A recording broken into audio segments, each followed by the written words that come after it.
As a Christian parent, we want our kids to follow our faith, to go to church, connect in a real way to Jesus.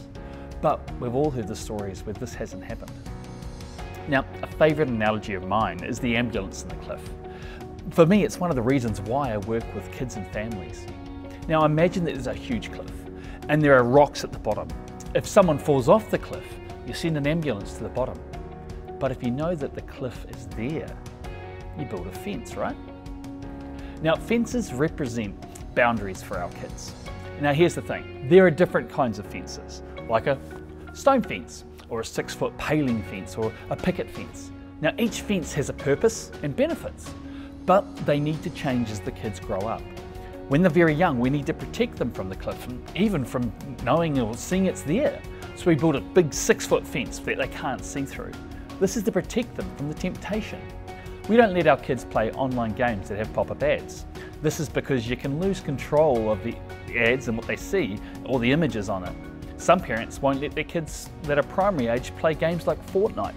The reason is the open chat on it, and the violence, and also it's an R13 game. We sometimes have to be the mean parents to protect the kids from falling off the cliff. As they get a bit older, the kids can get a bit more curious, and dare I say, the temptation to look over the cliff grows. My friends play the game! Or worse, their curiosity gets the better of them and they climb over the fence. This is the danger of trying to protect the kids without letting them know why. So we need to build another fence. And this is the picket fence. It lets us see through so that we can see there's a cliff there, but provides a warning that there is danger on the other side.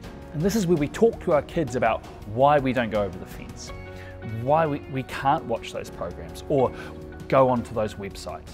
We discuss with the kids the consequences of crossing the fence. It helps take the mystery away and gives your kids the tools to make good choices. Now, the danger we face as parents is that if we build an unmovable stone fence or keep a fence up for too long, it can cause the kids to question, is it that bad? Or, I won't fall. As parents, we have to balance the kids' freedom versus protecting them. Get either side wrong, and there's some real consequences for them. If we protect them too much, then they leave our bubble, they can get overwhelmed and make lots of bad choices. Or we give them too much freedom, and then they can make lots of bad decisions. It's not easy to get the balance right, but we have to set the right level of trust. And the kids need to know that when they make a mistake, the boundary or the height of the fence can move. This way, they not only learn consequences of their actions, but we can teach them to navigate life after our homes, so we can prepare them for the challenges that they're going to face. This is Donald with Faith Hacks.